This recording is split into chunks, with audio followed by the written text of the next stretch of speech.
ले हलवा की दे हलवा। यहां पर शब बारात, इधर शब बारात होता है कि नहीं? शब बारात बहुत सारे लोग कम जानते हैं। हलवा का महीना, हलवा के जानते हैं। देखिए हमारे बड़े मियाँ बोल रहे हैं हलवा के जानते हैं, क्या कि हलवा खाता है। अच्छा, हमारी माँ बहनें भी आहा बड़ी सीधी सादी, कुर्बान जाइए।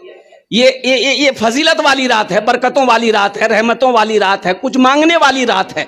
अल्हम्दुलिल्लाह उलमा फरमाते हैं कि इस रात को कसरत से इबादत करो, कुरान पढ़ो, दुआ करो, जिक्र करो, तस्बीह पढ़ो, जो करना वो करो। लेकिन हमारी माँ बहनें अल्लाह की बंदियां और कुर्बान जाइए हलवा के चक्कर में, सूजी का हलवा, बादाम का हलवा, बैगन का हलवा, मक्के का हलवा, चना का हलवा, और कुर्बान जाइए हमारी माँ बहनें हलवा के चक्करों, खुद आग पापा का चना हलवा बड़ा पसंद खाई जी की, बोले मुंह हम दान नहीं जे, बोले नहीं जी की वो कत खली।